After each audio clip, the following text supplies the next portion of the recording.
అటల్ బిహారీ వాజ్పేయి గారు 101వ జయంతి రేపు దేశవ్యాప్తంగా భారతీయ జనతా పార్టీ జరుగుతుంది. ఈరోజు ఒకరోజు ముందు వారి చిట్టపటానికి దీపోత్సవం కార్యక్రమాన్ని మేము ఇక్కడ పార్టీ కార్యాలయంలో, దేశంలో కూడా అన్ని జిల్లాల్లో జరుగుతుంది. తెలంగాణలో కూడా ఈరోజు సాయంకాలం పూట అన్ని జిల్లాలకు సంబంధించినటువంటి కార్యాలయంలో ఈ కార్యక్రమాన్ని చేయడం జరుగుతుంది. మరి అటల్ బిహారీ వాజ్పేయి గారు ఆ రోజు ఉన్నటువంటి ఒక రాజకీయ పరిస్థితిలో వారు ఒక్క ఓటుతోని నో కాన్ఫిడెన్స్ మోషన్ ఓడిపోయి దేశానికి, దేశ ప్రజలకు రాజకీయ విలువలు అంటే ఏంది అని చెప్పి చూపెట్టారు. సామాన్యంగా ఒక ఓటుతోని కష్టం కాదు, నష్టం కాదు.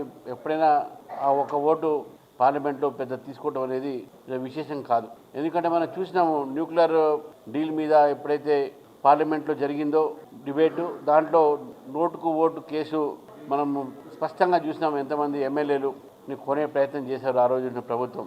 కానీ అటల్ బిహారీ వాజ్పేయి గారు అవకాశం ఉన్నప్పుడు కూడా నేను నైతికమైనటువంటి ఒక జీవితం, నైతికమైనటువంటి ఒక రాజకీయాల జీవితాన్ని నేను ముందుకు తీసుకుపోతాను, నా ఉద్దేశం కూడా అదే అనేటువంటి మాట వారు చెప్పి ఒక్క ఓటుతో ఓడిపోయిన తర్వాత మళ్ళీ వారు 4.5 సంవత్సరాలకు వారు ప్రధానమంత్రి ఈ దేశానికి కావడం జరిగింది. అటువంటి విలువలతో కూడినటువంటి రాజకీయాలు ఈ రోజు కూడా మనము దాన్ని చూడాలి, ఉండాలి అనే ఆలోచన మనందరికీ, రాజకీయ నాయకులందరికీ ఉండాలి. రాజకీయాలకు అతీతంగా ఈరోజు అటల్ బిహారీ వాజ్పేయి గారు అంటే అందరికీ గౌరవం. వారి రాజకీయ విలువల గురించి కూడా ఈరోజు మనందరం చర్చించుకుంటున్నాం.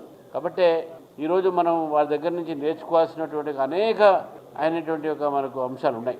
ముఖ్యంగా రాజకీయ నాయకులు, రాజకీయాల్లో ఉన్నటువంటి ఎదుగుతున్నటువంటి యువకులు, రాజకీయాల్లో ప్రవేశం వచ్చిన తర్వాత కొత్తగా ఎన్నికైనటువంటి ప్రజాప్రతినిధులు, మొన్ననే సర్పంచ్ ఎలక్షన్స్ అయినాయి.